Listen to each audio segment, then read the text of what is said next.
Aring magbago isip ng mga ating mga congressman na boboto diyan. Okay? Kasi ultimong yung ito napahiya yung mismo yung ito pakinggan niyo itong part na to. Ito yung sagot ni Soto noon tungkol sa issue ng fourth with. Ito madalas rin binabanggit ito, no? Dati po ito ito po yung panahon ng issue yung fourth with. Wala pang nilalabas. Linawin ko, wala pang nilalabas ang Supreme Court regarding sa fourth with. Ito ang sagot ng Senate President natin ngayon. Bago pa humantong dito sa pagboto, yung preserving the independence of the Senate as an institution. Kasi at least ako impression ko ganito, no? Parang ang bilis tumupi ng Senado. When in fact you have under the Constitution the exclusive power to try and decide impeachment cases. Pero dito, yung fourth with ni-redefine ni Chis Escudero. Pero yung pag-archive pwede pala ni-redefine daw ni Chis Escudero, ha? Sablay ka dyan, utol. Sablay ka dyan. Sablay ka dyan, Brad. Oh, kita mo na? Kasi kayo mga Duterte haters going forth with. Parang how does that reflect on the Senate as an institution? Maganda yung perspective nyo rito, I suppose, dahil kayo yung pinaka-veterano dyan. Maganda yung sinabi mo. Noong February 5, hindi forthwith. At hindi immediately yung forthwith. Ano? Pero dito, hindi pa tapos yung MR, pinong-forthwith na. Mali. Hindi naman tama. You know, as usual, the sauce for the goose is the sauce for the gander. Dapat gano'n. Na naman tayo sa sos na yan Para lang gumanda yung paliwanag nyo, sos.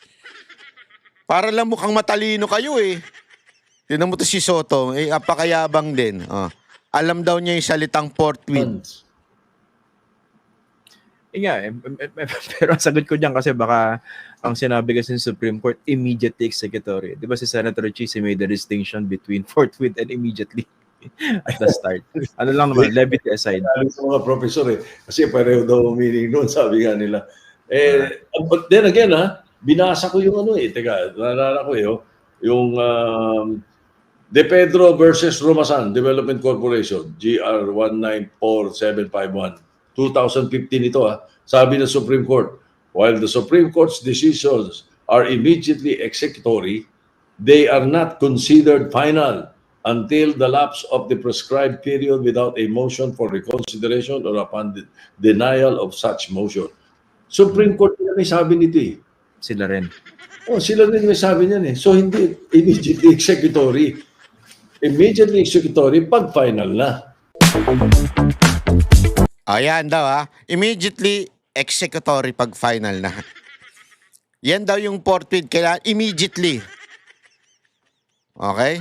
Alamin nga natin yung bagong pagpapaliwanag ng Supreme Court. Ito. Ibinasura ng Supreme Court on Bank ang isang petisyon na nagsabing dapat ay immediately na nag-convene ang Senate Impeachment Court para litisin si Vice President Sara Duterte noong 2025. 1401 ang boto ng mga hukom sa pagbasura ng petisyon. Anila, moot o hindi na dapat pagdesisyonan ang petisyon dahil nagdesisyon na ang Korte Suprema para i-nullify o ipawalang bisa ang impeachment proceedings noong 2025 laban sa bise. Gayunpaman, tinalakay ng SC ang usapin tungkol sa kahulugan ng salitang forthwith. Ibig sabihin ng moot, hindi na daw applicable kasi nga yun yung before yung nangyari before. Pero idiniscuss pa rin ngayon ng Supreme Court at pinagtitiba yung sinabi ni Chis Escudero na reasonable time. Importante. Hindi ibig sabihin ng forthwith immediate na interpretasyon ni Soto.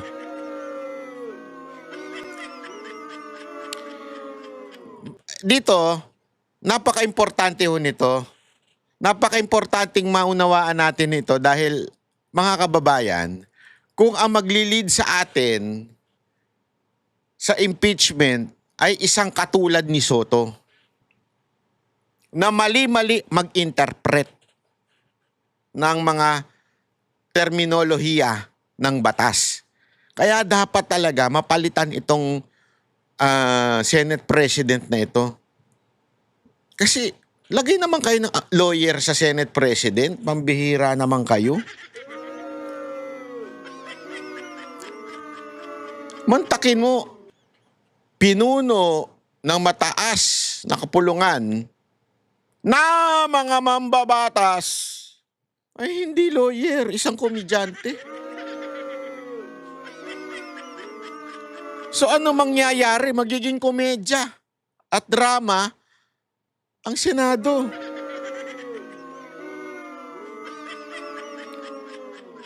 Ako hindi ko naman sinasabing pagka ikaw artista, wala kang alam. Pero iba ho ito eh. Masyado ho itong matindi na. Ibig sabihin, dapat nga bilang senador, alam mo batas, alam mo terminolohiya kasi gagawa ka ng batas eh. 'Di ba? Para bagang ganito eh. Ito simpleng halimbawa lang ito. Magtatayo ko restaurant. Maghahanap ako ng cook. Ang hahanapin kong cook yung hindi naman chef. Anong hanapin ko cook? Yung driver namin o baka yung karpintero namin. Mali di ba? Dapat kung hahanap ka man ng cook ay nang magluluto sa iyong restaurant, gagawa ng mga pagkain, magbebenta ng pagkain, abay dapat chef. Hindi pwede yung kuha tayo ng kung sino-sino na lang tapos pag-aralin natin Kaya tuloy, mali-mali. Kasi alam mo, pagiging chef, hindi lang naman po yan yung hindi lang naman po yung pagluluto. Preparation, paghain, sama-sama na po yan. Yan ang sikreto ng isang restaurant, yung chef. Kahit anong ganda ng restaurant, ang dami ko alam mo, yan ang hilig ko, di ba, sa Instagram ko, kitang-kita nyo naman. Yan ang hilig ko, pumunta sa mga kainan na trending. Alam mo, ang daming scam. Alam mo, mula nung tinayo ang TikTok ang dami ng scammer. Sa totoo, hindi lang TikTok, pati social media, pati iba pa, Facebook man, YouTube, apakarami ng scammer. Bakit? Una-una, nagbebenta ng kung ano-ano, kala mo, ito, maganda ito, puputi ka dito, ganito, pero paggamit mo, nyari. Kasi nga, kumikita lang sila, kaya sila nagmamagaling. Gagaling ka sa lahat ng sakit mo, anak ka ng wewe, Hindi ka namang gumaling, di ba? Hindi ka, may pinatay lang akong ipis. Hindi ka naman gumaling. Kasi nga, sino yung nagbebenta? Hindi naman doktor. Di ba? Ngayon, kukuha ka ngayon ng para sa restaurant mo. Hindi naman din chef. Kaya nga pagpunta ko minsan sa mga restaurant na nagte-trending lang for the sake of may mga video lang yung mga nagpupunta doon para may pagyabang lang nila na kumakain sila sa ganito. Sabihin nila masarap kahit di naman masarap. Di ba? May mga ganun eh. Kasi nga, maaring dahilan nun, hindi naman talaga tunay na chef yung inilagay na magluto dun. Basta lang magaling-galingan ba? Mga kababayan, kung yun yung restaurant na kailangan umasenso o maging maganda at masarap na pagkain, kailangan mo ng profesional. Dito pa kaya? Nagbabalangkas ng batas. Kahit papaano, tinitingnan at ini-interpret yung ilang mga batas. Although hindi sila ang final kung hindi ang court. Still, ang ilalagay mong tagapapauno ay isang hindi marunong sa batas. Pag-aaralan, natatawa nga ako Natatawa ako dun sa mga caucus nila Yabang-yabang pa sila, magpapaturo kami ngayon sa constitutional expert, pati to si Lacson, ganun. Sabi ko, bakit ngayon nyo lang ginagawa yan? Mambabatas kayo, ngayon nyo lang ginagawa yung mga yan. How would you know that the impeachment process is correct? Kung ngayon pa lang kayo magpapaturo. Crash course daw. Talagang crash course yan. Bakit? Crash landing ang mangyayari sa atin yan. Bagsak ang ating buhay niyan. Diba? Kaya alam mo mga kababayan, katawa-tawa ho ito. Kaya sa tingin ko, dapat talagang palitan si Soto bilang Senate President ng isang tunay na abogado na patas. na tunay na abogado, sino gusto ninyo pumalit kay Soto? Ilagay nyo nga dyan, komento nyo nga. Yung patas na mag-i-interpret ng batas. Ay, alam mo, ang laki ng possibility, Ang laki ng possibility na hindi matuloy ito dahil sa mga kapalpakan nila. Nakakatawa nga sobrang timing yung pasok ng Supreme Court tungkol doon sa fourth with. Mali na nga yung prosesong ginawa nila sa impeachment mini court. Ngayon, mali pa ang interpretasyon ng mismong Senate President. Ano ba yun? Bahala na kayo mga banateros. Di ba?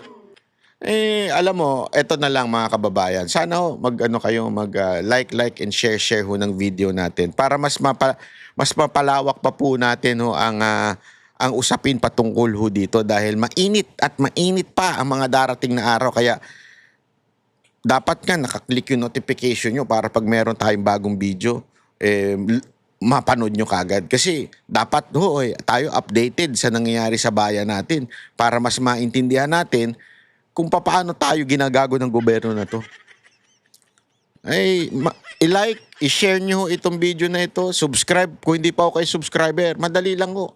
Paturo kayo. Ang alam ko, kasi marami nagsasabi sa akin, anak, gagano tatawagin ako. Pasensya ka na, hindi ako nakasubscribe kasi hindi ako marunong, matanda na ako, ganyan.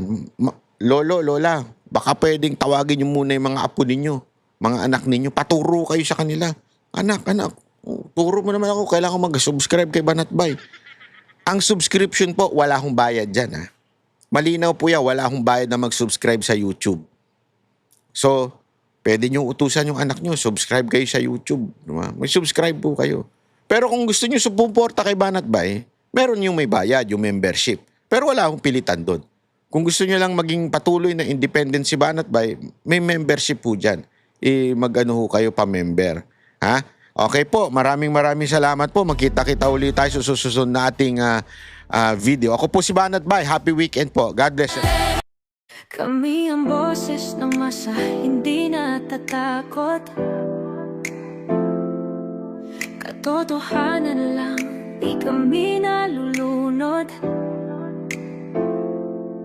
Walang bahid ng sismis, lahat ay totoo. Kahit sino ka pa, pag mali ka babanatan ka.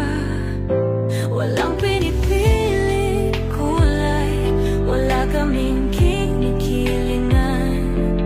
Basta para sa bayan, kami lalaban.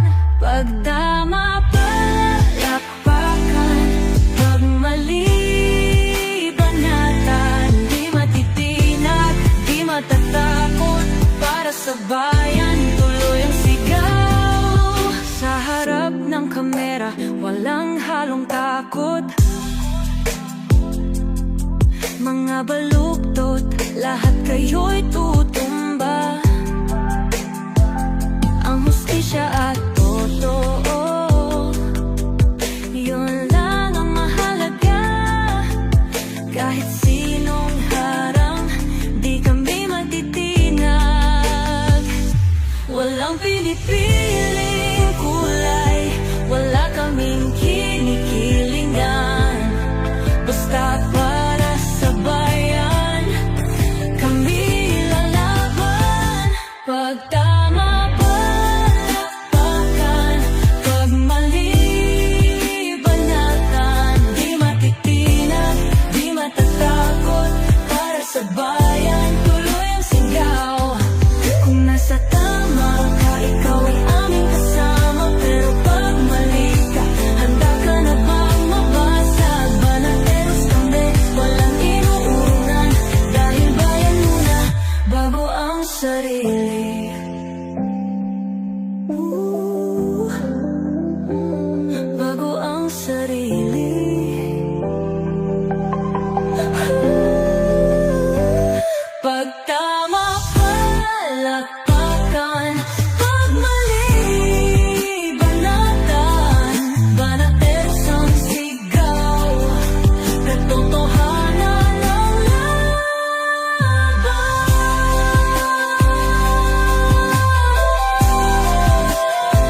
mata.